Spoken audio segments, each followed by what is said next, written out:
नमस्कार दोस्तों, मैं अपने YouTube चैनल साहित्यिक कृतिक में आपका स्वागत करती हूँ।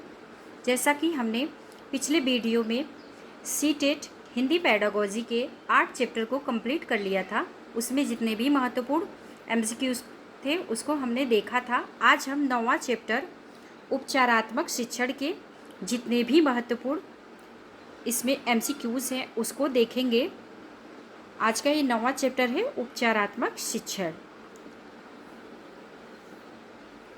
अगर आप चैनल पे नए हैं तो चैनल को सब्सक्राइब ज़रूर करें और साथ ही साथ अगर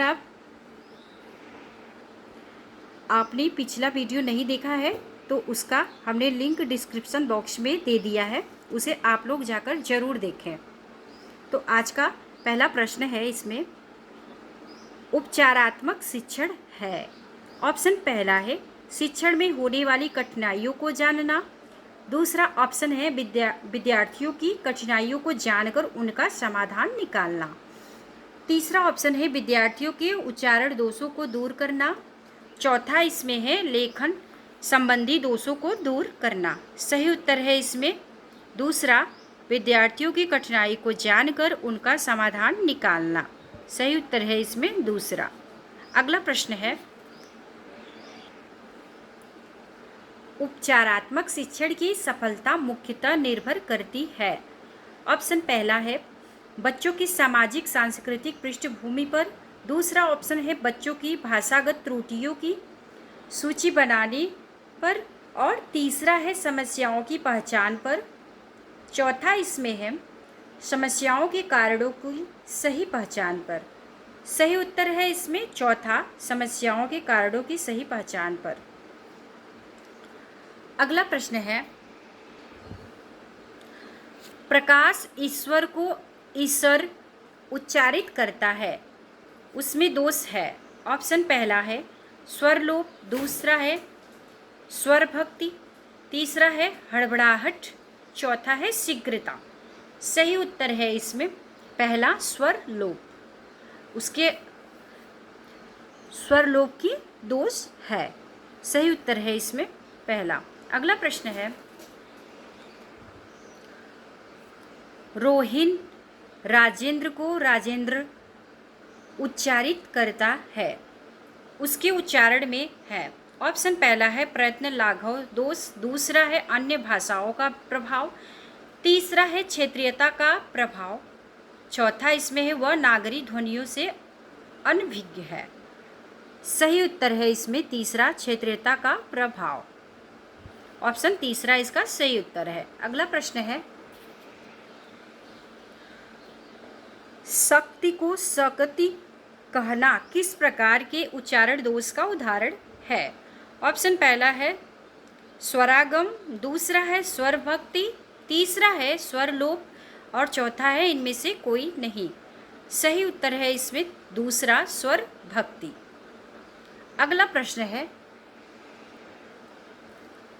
हिंदी भाषा शिक्षण में निदानात्मक परीक्षण का उद्देश्य है। ऑप्शन पहला है कमजोरियों का पता लगाना, ऑप्शन दूसरा है कमजोरियों को दूर करना, ऑप्शन तीसरा है उपचारात्मक सुझाव देना और चौथा है उपर्युक्त सभी।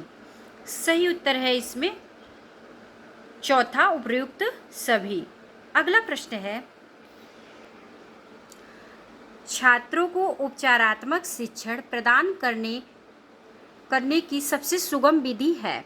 ऑप्शन पहला है छात्रों के अधिगम संबंधित दोषों एवं कमजोरियों का निदान करना, ऑप्शन दूसरा है छात्रों की व्यक्तिगत विभिन्नताओं के आधार पर उन्हें विभिन्न समूहों में विभाजित करके उनके लिए शिक्षण की व्यवस्था करना, ऑप्शन तीसरा है प्रत्येक छात्र के अधिगम संबंधित दोषों का व्यक्तिगत रूप से अध्ययन करने उन्हें दूर करना और चौथा ऑप्शन है उपर्युक्त सभी।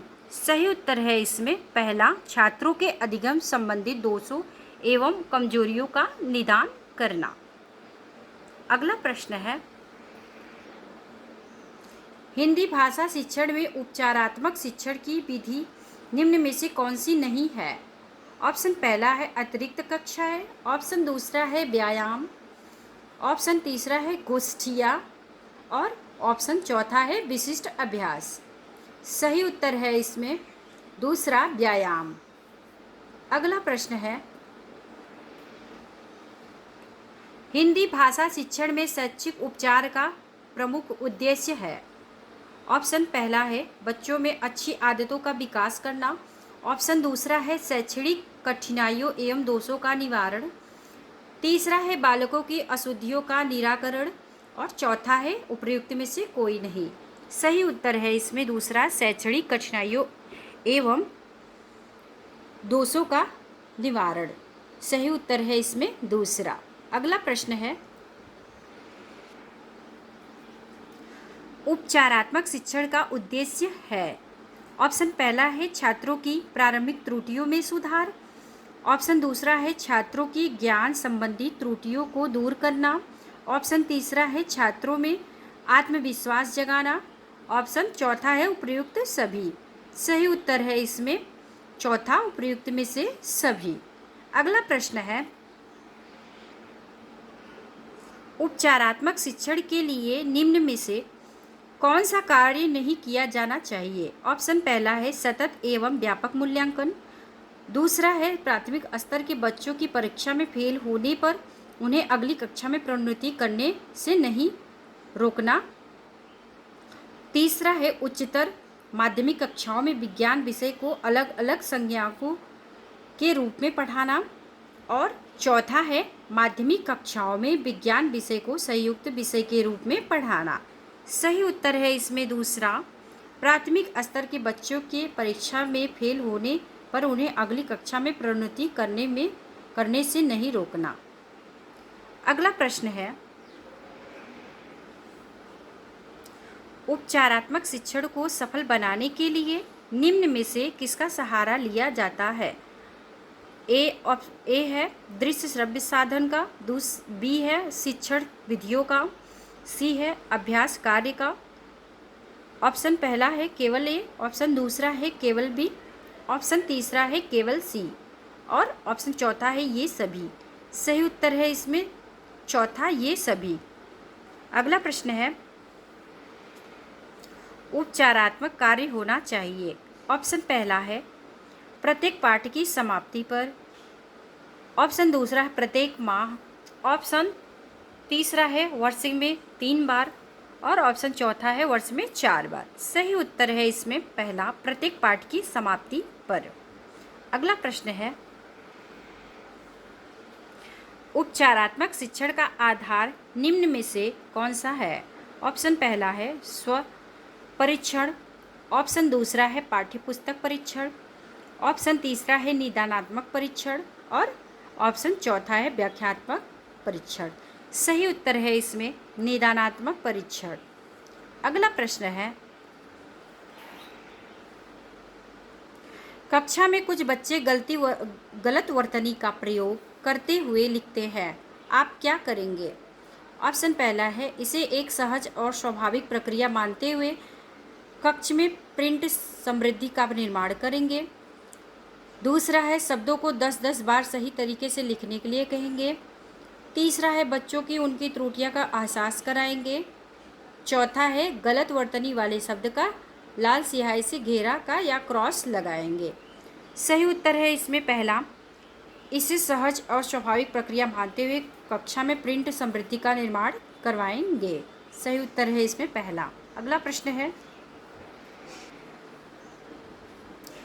बोलने में कठिनाइयाँ अनुभव करने वाले छात्रों। ऑप्शन पहला है अधिक से अधिक बोलने में पढ़ने का अवसर मिलना चाहिए। दूसरा है मन से भय एवं झिझक की भावना निकालनी चाहिए। ऑप्शन तीसरा है अभ्यास के समुचित अवसर उपलब्ध करवाना चाहिए। सही उत्तर है इसमें चौथा, उपर्युक्त में से सभी। अगला प्रश्न है, भाषा सीखने में जो त्रुटियां होती हैं। ऑप्शन पहला है उन्हें कठोरता से लेना चाहिए। ऑप्शन दूसरा है उन्हें जल्दी से दूर किया जाना चाहिए। ऑप्शन तीसरा है वे बच्चों की त्रुटियों की ओर संकेत करती हैं। ऑप्शन चौथा है वे सीखने की प्रक्रिया का स्वाभाविक हिस्सा होती है जो समय के साथ दूर होने लगती है। सही उत्तर है इसमें दूसरा, उन्हें जल्द से दूर किया जाना चाहिए। अगला प्रश्न है, राहुल को जब भी कक्षा में उत्तर देने के लिए कहा जाता है वह हकलाने लगता है, इसका क्या कारण हो सकता है? ऑप्शन पहला है, राहुल जानबूझकर ऐसा करता है ताकि उसे जवाब न देना पड़े। ऑप्शन दूसरा है, राहुल को सही उत्तर नहीं पता होता है। तीसरा ऑप्शन है, राहुल की यह आदत है। और चौथा है, राहुल बड़े समूह के सामने अपनी बात कहने में मनोवैज्ञानिक दबाव महसूस करता है। सही उत्तर है इसमें चौथा, कि राहुल बड़े समूह के सामने अपनी बात कहने में मनोवैज्ञानिक दबाव महसूस करता है। सही उत्तर है इसमें चौथा। ठीक है दोस्तों, फिर मिलते हैं हम नेक्स्ट वीडियो में। अभी तक वीडियो में बने रहने के लिए आप लोगों का बहुत बहुत धन्यवाद।